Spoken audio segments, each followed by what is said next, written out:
ಉಪೇಂದ್ರ ಅವರೇ, ಬಹಳ ಪ್ರಮುಖವಾಗಿ ವಿಜಯ್ ಅವರು ಸಿಎಂ ಆಗೋದಕ್ಕೆ ಅವರು ತೆಗೆದುಕೊಂಡಂತ ಸಮಯ ಬಹುಶಃ 2 ವರ್ಷದಿಂದ, ಬಟ್ ಪ್ರಿಪರೇಷನ್ ಮುಂಚೆಯಿಂದಲೂ ಕೂಡ ಇತ್ತು. ಸಿನಿಮಾದಲ್ಲೂ ಕೂಡ ಅವರು ರಾಜಕೀಯವಾಗಿ ಏನೆಲ್ಲ ತೋರಿಸಬೇಕು, ಅದನ್ನ ಜನರಿಗೆ ಏನು ಮುಟ್ಟಿಸಬೇಕು, ಗ್ಯಾಪ್ ಅಲ್ಲಿ ಮುಟ್ಟಿಸ್ತಾ ಇದ್ರು. ಅದೇ ಹಾದಿಯಾಗಿ ಅವರು ಒಂದು ಲೀಡರ್ಶಿಪ್ ಅನ್ನು ತಗೊಂಡು ನಾನು ಸಿಎಂ ಆಗ್ಬೇಕು ಅನ್ನೋ ಗುರಿಯನ್ನ ಇಟ್ಕೊಂಡ್ರು. ಪ್ರಜಾಕೀಯದಲ್ಲಿ ಯಾರು ಸಿಎಂ? ಉಪೇಂದ್ರ ಸಿಎಂ ಅಂತ ಎಲ್ಲರೂ ಮಾತಾಡ್ತಿದ್ದಾರೆ. ಹೌದಾ ಉಪೇಂದ್ರ ಸಿಎಂ ಆಗ್ಬೇಕಾ? ಉಪೇಂದ್ರ ಸಿಎಂ ಆಗ್ಬೇಕು ಅಂತಂದ್ರೆ ಉಪೇಂದ್ರ ಏನ್ ಮಾಡ್ಬೇಕು? ರಾಜಕೀಯ ಮಾಡಬೇಕು. ಪ್ರಜಾಕೀಯದಲ್ಲಿ ಏನ್ ಮಾಡ್ಬೇಕು? ಪ್ರಜಾಕೀಯದಲ್ಲಿ ನೀವುಗಳೆಲ್ಲ ಮಾಡಬೇಕು. ಖಂಡಿತ ಇಲ್ಲ ಒಂದು ಅದನ್ನ ಬಹಳ ತಪ್ಪಾಗಿ ಹೇಳ್ಕೊಂತಾರೆ. ನಾನು ಸ್ವಲ್ಪ ಜನರಲ್ ಆಗಿ ಪಟ್ಟಂತ ಹೇಳ್ತೀನಿ. ಹಾಗಲ್ಲ, ಪ್ರಜಾಕೀಯ ಅನ್ನೋ ಹೆಸರೇ ಸೂಚಿಸ್ತಾ ಇದೆ. ಇಲ್ಲಿ ಪ್ರಜೆಗಳು ಇನ್ವಾಲ್ವ್ ಆಗಬೇಕು. ಹೇಳಿ, ರಾಜ ಅನ್ನೋದು ಬಿಟ್ಬಿಡಿ, ನಮ್ಮ ಕಾನ್ಸೆಪ್ಟ್ ಅಲ್ಲಿ ಅದು ಬರಬಾರ್ದು ಅಂತಾನೆ. ಏನಂದ್ರೆ ಒಬ್ಬ ಸೇವಕರು ಅಥವಾ ಜನಪ್ರತಿನಿಧಿಗಳು, ಸೊ ಎಲ್ಲರೂ ಬದಲಾವಣೆ ಮಾಡಕ್ ಪ್ರಯತ್ನ ಪಡಬೇಕು. ನಮ್ಮೆಲ್ಲರ ಕರ್ತವ್ಯ ಅದು. ಫಸ್ಟ್ ಆಫ್ ಆಲ್ ನನಗೆ ಈಗ ನನಗೆ ಕನ್ಫ್ಯೂಸ್ ಆಗಿರೋದು, ಇದುವರೆಗೂ ನಾನು ಕನ್ಫ್ಯೂಸ್ ಮಾಡ್ತಿದ್ದೆ ಅಂತ ಇದ್ರು. ಈಗ ನನಗೊಂದು ಕ್ಲಾರಿಟಿ ಬೇಕು. ನಾನು ಅದನ್ನು ಕೇಳೋದಕ್ಕೋಸ್ಕರ ಇಲ್ಲಿ ಬಂದಿದ್ದೀನಿ. ಬದಲಾವಣೆ ಅಂತಾರಲ್ಲ, ಏನು ಬದಲಾವಣೆ ಬೇಕು, ಯಾವ್ದ್ರಿಂದ ಬದಲಾವಣೆ ಬೇಕು, ಆ ಬದಲಾವಣೆ ಏನು ಅಂತ ತಿಳ್ಕೊಳ್ಳೋಕೋಸ್ಕರ ಬಂದಿದ್ದೀನಿ ನಾನು. ಸರ್, ನಾನು ಕೇಳ್ತೀನಿ, ನೀವೊಂದು ಸಿನಿಮಾ ಮಾಡ್ತೀರಾ, ಸಿನಿಮಾಗೆ ಜನ ಬರಬೇಕು ಅಂತಂದ್ರೆ ಪ್ರಮೋಷನ್ ಮಾಡ್ತೀರಾ. ಅದೇ ರೀತಿ ರಾಜಕಾರಣಿಗಳು ಗೆಲ್ಲಬೇಕು ಅಂತಂದ್ರೆ ಇತ್ತೀಚಿನ ದಿನಗಳಲ್ಲಿ ಗ್ಯಾರಂಟಿಗಳನ್ನ ಕೊಡ್ತಾ ಇದ್ದಾರೆ, ಜನರನ್ನ ಮನವೊಲಿಸುವಂತ ಕೆಲಸ ಮಾಡ್ತಿದ್ದಾರೆ, ಜೊತೆಗೆ ಅಭಿವೃದ್ಧಿಗಳನ್ನ ಹೇಳ್ತಾ ಇದ್ದಾರೆ, ಹೀಗೆ ಮಾಡ್ತೀವಿ ಅಂತ. ಎಕ್ಸಾಂಪಲ್, ನಾನು ಹೊರಗಡೆ ಜನರನ್ನ ಮಾತನಾಡ್ಸಕ್ಕೆ ಹೋದಂತ ಸಂದರ್ಭದಲ್ಲಿ ಅವ್ರು ಹೇಳ್ತಾರೆ, ಅವರಿಗೆ 2,000 ರೂಪಾಯಿ ಕೊಟ್ಟವರಲ್ಲ ಸರ್, ಋಣ ಸರ್, ಹಾಕ್ಬಿಡ್ತೀವಿ ಸರ್ ಅಂತ ಹೇಳ್ತಾರೆ. ಸೊ ಆ ಬದಲಾವಣೆಯನ್ನ ಮಾಡೋದಕ್ಕೆ ಉಪೇಂದ್ರ ಅವರು ಫೀಲ್ಡ್ಗೆ ಇಳಿದಿದ್ದಾರಾ, ಅಥವಾ ಎಲ್ಲೋ ಒಂದು ಕಡೆ ಲೈವ್ ನಲ್ಲಿ ಕೂತು ಮಾತನಾಡೋದ್ರಿಂದ ಬದಲಾವಣೆ ಆಗುತ್ತಾ? ಕೇವಲ ಅದು ಸೋಷಿಯಲ್ ಮೀಡಿಯಾ ಟ್ರೆಂಡ್ ಆಗ್ತಾ ಇದೆ ವಿನಃ ಜನರ ಮನಸ್ಸಲ್ಲಿ ಅದು ಬರ್ತಾ ಇದೆ. ಆ ಬದಲಾವಣೆಯನ್ನ ಇಲ್ಲ ಉಪೇಂದ್ರ ಅವರು ಬಂದ್ರೆ ಏನಾದ್ರು ಒಂದು ಬದಲಾಗುತ್ತೆ ಅನ್ನೋ ಬದಲಾವಣೆಯನ್ನ ಯಾರು ಪ್ರಜಾಕೀಯದಲ್ಲಿದ್ದಾರೆ ಅವರೇ ತರಬೇಕಲ್ವಾ ಅನ್ನೋದು ನನ್ನ ಪ್ರಶ್ನೆ ಅಲ್ಲ, ಜನರು ನನಗೆ ಹೇಳಿದ್ರು. ಅಲ್ಲ, ಅದಕ್ಕೆ ನಾನು ಇವಾಗ ಜನಗಳಲ್ಲಿ ಕೇಳಕ್ ಇಷ್ಟಪಡ್ತೀನಿ. ಆ ಬದಲಾವಣೆ ಬಗ್ಗೆನೇ ಮಾತಾಡೋಣ, ಓಕೆನಾ? ಸಾಕಷ್ಟು ಬದಲಾವಣೆಗಳಿದೆ. ಏನಂದ್ರೆ ಪಕ್ಷ ಬದಲಾವಣೆ, ಒಬ್ಬ ವ್ಯಕ್ತಿಯ ಬದಲಾವಣೆ, ಆಮೇಲೆ ಸಿಸ್ಟಮ್ ಬದಲಾವಣೆ, ಅಥವಾ ನನ್ನ ಬದಲಾವಣೆ. ಎಷ್ಟೊಂದು ಬದಲಾವಣೆಗಳು ತುಂಬಾ ಇದೆ. ಈಗ ಲೆಟೆಸ್ಟ್ ಟಾಕ್ ಆಕ್ಚುಲಿ ಏನ್ ಬದಲಾವಣೆ ಬೇಕು ಅಂತ ನಾನೇ ಕೇಳಕ್ ಇಷ್ಟಪಡ್ತೀನಿ. ಸರಿ ಸರ್, ಅಲ್ಲಿ ಹೋಗಕ್ ಮುಂಚೆ ನಾವು ಪ್ರಜಾಕೀಯನ ಇನ್ನೊಂದಷ್ಟು ಮಾತನಾಡೋಣ. ಪ್ರಜಾಕೀಯ ಅಂದ್ರೆ ಏನು ಆಕ್ಚುಲಿ? ನೀವು ರಾಜಕೀಯದಿಂದ ಏನೋ ಡಿಫ್ರೆಂಟ್ ಆಗಿರೋದು ಮಾಡ್ಲಿಕ್ಕೆ ಹೊರಟಿದ್ದೀರಿ, ಬಟ್ ಇಡೀ ವ್ಯವಸ್ಥೆ ನಡೀತಿರೋದೇ ರಾಜಕೀಯದ ಈ ಮೂಲಭೂತಗಳೇನಿದೆ. ಎಕ್ಸಾಂಪಲ್, ಎಲೆಕ್ಷನ್, ಅದಕ್ಕೆ ಮತದಾರರು ವೋಟ್ ಹಾಕ್ತಾರೆ, ಚುನಾವಣೆಗೆ ಇಂಥವ್ರು ನಿಲ್ತಾರೆ, ಹಿಂಗ್ ಕ್ಯಾಂಪೇನ್ ಮಾಡ್ತಾರೆ, ಅವ್ರು ಗೆದ್ದ ಮೇಲೆ ಇಂಥ ಸರ್ಕಾರ ರಚನೆ ಆಗುತ್ತೆ. ಈ ಪ್ರಜಾಕೀಯ ವ್ಯವಸ್ಥೆ ಇದಕ್ಕೆ ಹೆಂಗ್ ಡಿಫ್ರೆಂಟ್ ಆಗಿದೆ? ಪ್ರಜಾಕೀಯದ ಅಲ್ಟಿಮೇಟ್ ಗೋಲ್ ಏನು ಅಂತ? ಇಲ್ಲ, ಅದನ್ನ ಹೇಳ್ಬಿಡ್ತೀನಿ. ಇದೇ ಸಿಸ್ಟಮ್ ಇರುತ್ತೆ. ಏನ್ ಹೇಳಿ, ನೀವ್ ಹೇಳ್ತಿರೋದು ಚುನಾವಣೆ, ರಾಜಕೀಯ ಅಲ್ಲ. ಚುನಾವಣೆ ಬಗ್ಗೆ ಹೇಳ್ತಾ ಅದನ್ನ ಇವಾಗ ನಾವು ಚುನಾವಣೆನ ನೆಕ್ಸ್ಟ್ ಸಂವಿಧಾನ ರಾಜಕೀಯ ಅನ್ಬಿಡ್ತೀವೇನೋ ಗೊತ್ತಿಲ್ಲ.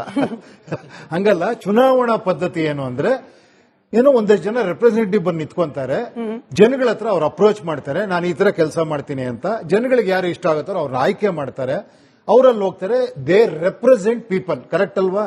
ನಿಜ. ನಾಯಕರ ರೆಪ್ರೆಸೆಂಟೇಟಿವ್ಸ್ ಅವರು, ಸೇವಕರು ತಾನೆ, ಕರೆಕ್ಟ್ ಅಲ್ವಾ? ಅವ್ರಿಗೊಂದು ಸಂಬಳ ಇದೆ, ಪರ್ಕ್ಸ್ ಇದೆ, ಎಲ್ಲ ರೀತಿ ವ್ಯವಸ್ಥೆಗಳು ಮಾಡಿಕೊಟ್ಟಿರೋದು ಯಾರು? ಜನರು, ಕರೆಕ್ಟ್ ಅಲ್ವಾ? ಎಲ್ಲರ ಟ್ಯಾಕ್ಸ್ ಮನಿಯಿಂದ ಒಂದು ಸಿಸ್ಟಮ್ ಏನಿದೆ, ಎಲ್ಲರ ಟ್ಯಾಕ್ಸ್ ಮನಿಯಿಂದ ಒಂದ್ ಕಡೆ ಅದು ಕೇಂದ್ರೀಕೃತವಾಗುತ್ತೆ. ಅದಕ್ಕೆ ಒಂದು ಚಾನೆಲ್ ಮಾಡಿದ್ದಾರೆ. ಆಕ್ಚುಲಿ ಒಂದು ಸುಂದರವಾಗಿರುವಂತ, ಒಂದು ಅದ್ಭುತವಾದ ಒಂದು ಗವರ್ನೆನ್ಸ್ ಮಾಡಿದ್ದಾರೆ. ಓದಿರುವಂತ ಎಷ್ಟೋ ವ್ಯಕ್ತಿಗಳು ಏನೋ ನಮ್ಮ ಬ್ಯೂರೋಕ್ರಸಿಲಿದ್ದಾರೆ, ಕರೆಕ್ಟ್ ಅಲ್ವಾ? ಇಲ್ಲಿ ಏನ್ ಹೇಳಿದ್ದಾರೆ, ವಿದ್ಯೆಗಿದ್ಯೆ ಏನ್ ಬೇಡ, ಒಬ್ಬ ರೆಪ್ರೆಸೆಂಟೇಟಿವ್ ಬೇಕು ಅಂತ ಹೇಳಿದ್ದಾರೆ. ಯಾರು ಬೇಕಾದ್ರೂ ಬರ್ಬೋದು, ಇಲ್ಲಿ ವ್ಯಕ್ತಿಗಳನ್ನ ಪ್ರತಿನಿಧಿಸುವಂತವ್ರು ಒಬ್ರು ಬರಬೇಕು ಅಂತ ಹೇಳಿದ್ದಾರೆ, ಕರೆಕ್ಟ್ ಅಲ್ವಾ? ಇದೇ ಸಿಸ್ಟಮ್ ಅಲ್ವಾ? ಈ ಸಿಸ್ಟಮ್ ನಾನು ಯಾರು ಬಂದ್ರೂ ಚೇಂಜ್ ಮಾಡಕ್ಕಾಗಲ್ಲ. ಇದು ಸಿಸ್ಟಮ್, ಇದು ರಾಜಕೀಯ ಬೇರೆ. ಬಟ್ ರಾಜಕೀಯದ ಬಗ್ಗೆ ಮಾತಾಡೋಣ ಇವಾಗ. ರಾಜಕೀಯದಲ್ಲಿ ಏನಾಗಿದೆ, ನೀವು ಹೇಳ್ದಂಗೆ ಸರ್ ಒಂದು ಸಿನಿಮಾ ಮಾಡ್ತೀರಾ, ಪ್ರಮೋಷನ್ ಮಾಡ್ತೀರಾ, ಜನ ಬರ್ತಾರೆ. Yes, cinema is a business.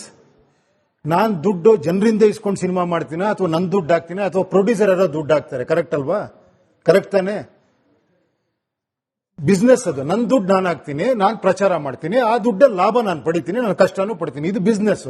ಇದೇನಿದು ಸಮಾಜ ಸೇವೆನ ಬಿಸ್ನೆಸ್? ಇದು ಹೇಳಿ ದಯವಿಟ್ಟು, ಇದು ಬಿಸ್ನೆಸ್ ಸಮಾಜ ಸೇವೆನ? ಸರ್, ನಾನು ಪ್ರಮೋಷನ್ ಬಗ್ಗೆ ಅಂದ್ರೆ ಜನರನ್ನ ಸೆಳೆಯುವಂತ ಕಲೆ, ಜನರನ್ನ ಸೆಳೆಯುವಂತ ಕಲೆ ಬಗ್ಗೆ ಮಾತಾಡ್ತೀನಿ. ಸೆಳೆಯೋ ಕಲೆ ಬಿಡಿ, ಸಾವಿರಾರು ಇವಾಗ ಆಲ್ರೆಡಿ ನೋಡ್ಬಿಟ್ಟಿದೀವಿ ಏನೇನ್ ಕಲೆಗಳಿದೆ, ಎಲ್ಲ ಬರ್ತಾ ಇದೆ. ಉಪೇಂದ್ರ ಅವರೇ, ಬಹಳ ಪ್ರಮುಖವಾಗಿ ವಿಜಯ್ ಅವರು ಸಿಎಂ ಆಗೋದಕ್ಕೆ ಅವರು ತೆಗೆದುಕೊಂಡಂತ ಸಮಯ ಬಹುಶಃ 2 ವರ್ಷದಿಂದ, ಬಟ್ ಪ್ರಿಪರೇಷನ್ ಮುಂಚೆಯಿಂದಲೂ ಕೂಡ ಇತ್ತು. ಸಿನಿಮಾದಲ್ಲೂ ಕೂಡ ಅವರು ರಾಜಕೀಯವಾಗಿ ಏನೆಲ್ಲ ತೋರಿಸಬೇಕು, ಅದನ್ನ ಜನರಿಗೆ ಏನು ಮುಟ್ಟಿಸಬೇಕು, ಗ್ಯಾಪ್ ಅಲ್ಲಿ ಮುಟ್ಟಿಸ್ತಾ ಇದ್ರು. ಅದೇ ಹಾದಿಯಾಗಿ ಅವರು ಒಂದು ಲೀಡರ್ಶಿಪ್ ಅನ್ನು ತಗೊಂಡು ನಾನು ಸಿಎಂ ಆಗ್ಬೇಕು ಅನ್ನೋ ಗುರಿಯನ್ನ ಇಟ್ಕೊಂಡ್ರು. ಪ್ರಜಾಕೀಯದಲ್ಲಿ ಯಾರು ಸಿಎಂ? ಉಪೇಂದ್ರ ಸಿಎಂ ಅಂತ ಎಲ್ಲರೂ ಮಾತಾಡ್ತಿದ್ದಾರೆ. ಹೌದಾ? ಉಪೇಂದ್ರ ಸಿಎಂ ಆಗ್ಬೇಕಾ? ಉಪೇಂದ್ರ ಸಿಎಂ ಆಗ್ಬೇಕು ಅಂತಂದ್ರೆ ಉಪೇಂದ್ರ ಏನ್ ಮಾಡ್ಬೇಕು? ರಾಜಕೀಯ ಮಾಡಬೇಕು. ಪ್ರಜಾಕೀಯದಲ್ಲಿ ಏನ್ ಮಾಡ್ಬೇಕು? ಪ್ರಜಾಕೀಯದಲ್ಲಿ ನೀವುಗಳೆಲ್ಲ ಮಾಡಬೇಕು. ಖಂಡಿತ ಇಲ್ಲ ಒಂದು ಅದನ್ನ ಬಹಳ ತಪ್ಪಾಗಿ ಹೇಳ್ಕೊಂತಾರೆ. ನಾನು ಸ್ವಲ್ಪ ಜನರಲ್ ಆಗಿ ಪಟ್ಟಂತ ಹೇಳ್ತೀನಿ. ಹಾಗಲ್ಲ, ಪ್ರಜಾಕೀಯ ಅನ್ನೋ ಹೆಸರೇ ಸೂಚಿಸ್ತಾ ಇದೆ. ಇಲ್ಲಿ ಪ್ರಜೆಗಳು ಇನ್ವಾಲ್ವ್ ಆಗಬೇಕು. ಹೇಳಿ, ರಾಜ ಅನ್ನೋದು ಬಿಟ್ಬಿಡಿ, ನಮ್ಮ ಕಾನ್ಸೆಪ್ಟ್ ಅಲ್ಲಿ ಅದು ಬರಬಾರ್ದು ಅಂತಾನೆ. ಏನಂದ್ರೆ ಒಬ್ಬ ಸೇವಕರು ಅಥವಾ ಜನಪ್ರತಿನಿಧಿಗಳು, ಸೊ ಎಲ್ಲರೂ ಬದಲಾವಣೆ ಮಾಡಕ್ ಪ್ರಯತ್ನ ಪಡಬೇಕು. ನಮ್ಮೆಲ್ಲರ ಕರ್ತವ್ಯ ಅದು. ಬಟ್ ಫಸ್ಟ್ ಆಫ್ ಆಲ್ ಒಂದು ಈಗ ನನಗೆ ಕನ್ಫ್ಯೂಸ್ ಆಗಿರೋದು, ಇದುವರೆಗೂ ನಾನು ಕನ್ಫ್ಯೂಸ್ ಮಾಡ್ತಿದ್ದೆ ಅಂತ ಇದ್ರು, ಈಗ ನನಗೊಂದು ಕ್ಲಾರಿಟಿ ಬೇಕು. ನಾನು ಅದನ್ನು ಕೇಳೋದಕ್ಕೋಸ್ಕರ ಇಲ್ಲಿ ಬಂದಿದ್ದೀನಿ. ಬದಲಾವಣೆ ಅಂತಾರಲ್ಲ, ಏನು ಬದಲಾವಣೆ ಬೇಕು, ಯಾವ್ದ್ರಿಂದ ಬದಲಾವಣೆ ಬೇಕು, ಆ ಬದಲಾವಣೆ ಏನು ಅಂತ ತಿಳ್ಕೊಳ್ಳೋಕೋಸ್ಕರ ಬಂದಿದ್ದೀನಿ ನಾನು. ಸರ್, ನಾನು ಕೇಳ್ತೀನಿ, ನೀವೊಂದು ಸಿನಿಮಾ ಮಾಡ್ತೀರಾ, ಸಿನಿಮಾಗೆ ಜನ ಬರಬೇಕು ಅಂತಂದ್ರೆ ಪ್ರಮೋಷನ್ ಮಾಡ್ತೀರಾ. ಅದೇ ರೀತಿ ರಾಜಕಾರಣಿಗಳು ಗೆಲ್ಲಬೇಕು ಅಂತಂದ್ರೆ ಇತ್ತೀಚಿನ ದಿನಗಳಲ್ಲಿ ಗ್ಯಾರಂಟಿಗಳನ್ನ ಕೊಡ್ತಾ ಇದ್ದಾರೆ, ಜನರನ್ನ ಮನವೊಲಿಸುವಂತ ಕೆಲಸ ಮಾಡ್ತಿದ್ದಾರೆ, ಜೊತೆಗೆ ಅಭಿವೃದ್ಧಿಗಳನ್ನ ಹೇಳ್ತಾ ಇದ್ದಾರೆ, ಹೀಗೆ ಮಾಡ್ತೀವಿ ಅಂತ. ಎಕ್ಸಾಂಪಲ್, ನಾನು ಹೊರಗಡೆ ಜನರನ್ನ ಮಾತನಾಡ್ಸಕ್ಕೆ ಹೋದಂತ ಸಂದರ್ಭದಲ್ಲಿ ಅವ್ರು ಹೇಳ್ತಾರೆ, ಅವರಿಗೆ 2,000 ರೂಪಾಯಿ ಕೊಟ್ಟವರಲ್ಲ ಸರ್, ಋಣ ಸರ್, ಹಾಕ್ಬಿಡ್ತೀವಿ ಸರ್ ಅಂತ ಹೇಳ್ತಾರೆ. ಸೊ ಆ ಬದಲಾವಣೆಯನ್ನ ಮಾಡೋದಕ್ಕೆ ಉಪೇಂದ್ರ ಅವರು ಫೀಲ್ಡ್ಗೆ ಇಳಿದಿದ್ದಾರಾ, ಅಥವಾ ಎಲ್ಲೋ ಒಂದು ಕಡೆ ಲೈವ್ ನಲ್ಲಿ ಕೂತು ಮಾತನಾಡೋದ್ರಿಂದ ಬದಲಾವಣೆ ಆಗುತ್ತಾ?